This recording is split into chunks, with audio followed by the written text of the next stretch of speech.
जब जिंदगी बहुत संघर्ष में चल रही हो, बहुत दुख का जीवन चल रहा हो, बहुत कष्ट का जीवन चल रहा हो, बहुत कष्टमय जीवन चल रहा हो, तब शमी के 5 पत्ते,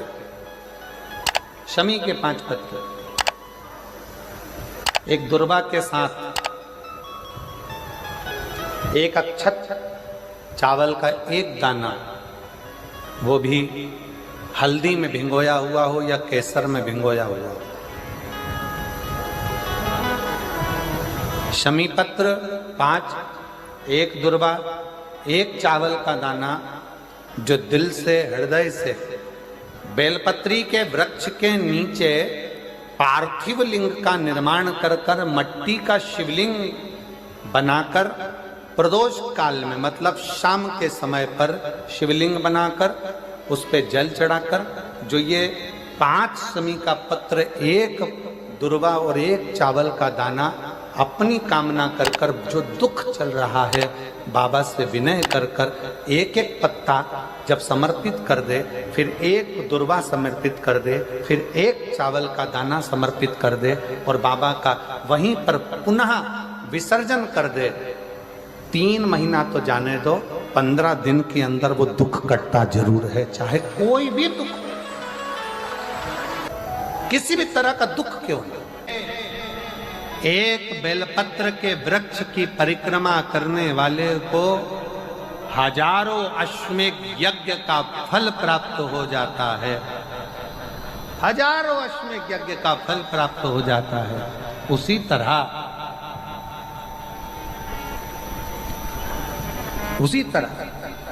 एक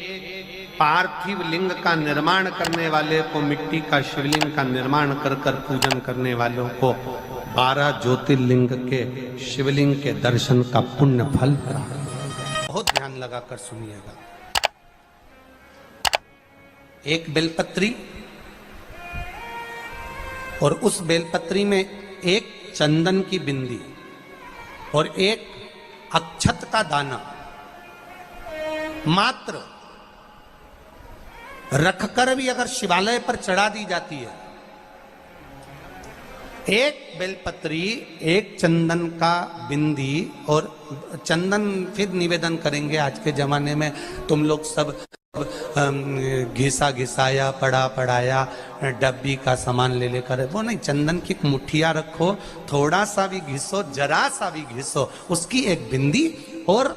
एक चावल का दाना, जब हम भगवान देवाधिदेव महादेव को समर्पित करते हैं, अपनी कामना कर कर समर्पित करते हैं, तो निश्चितता है,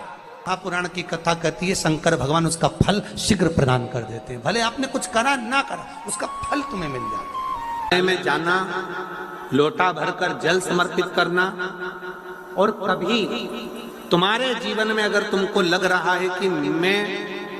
दुखों से पीछा छूट ही नहीं रहा, तब उस जगह पर बेलपत्री के मध्य भाग में पीला चंदन, ये जो पत्ती है और ये 2 पत्ती हैं, ये बड़ी पत्ती और ये बीच की जो 2 पत्ती हैं, इसके बीच में जो डंडी का भाग रहता है, जो बीच में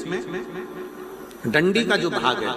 बड़ी पत्ती और ये 2 छोटी पत्ती के मध्य में जो डंडी का भाग है, उस डंडी के भाग में पीला चंदन और एक अक्षत पीला,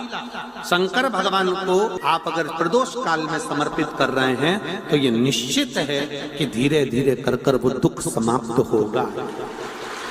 वो दुख कटेगा ही।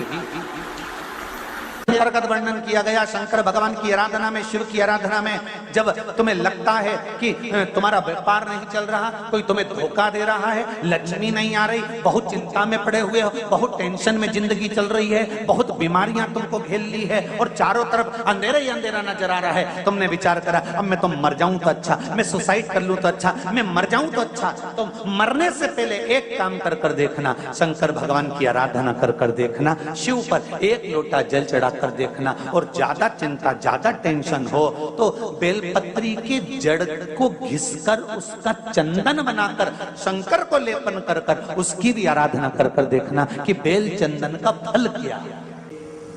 बेलपत्र, एक बेल, ये कोई साधारण नहीं, एक बेलपत्र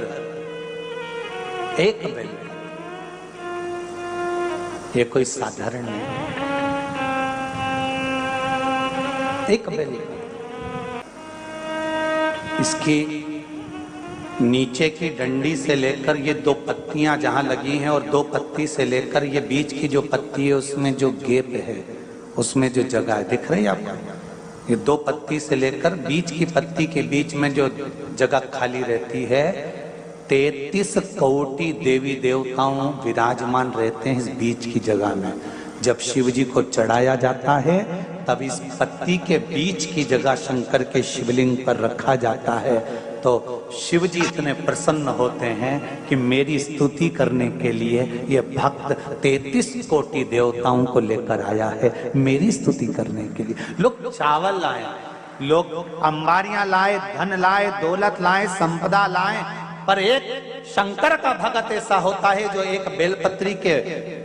रूप में 33 कोटि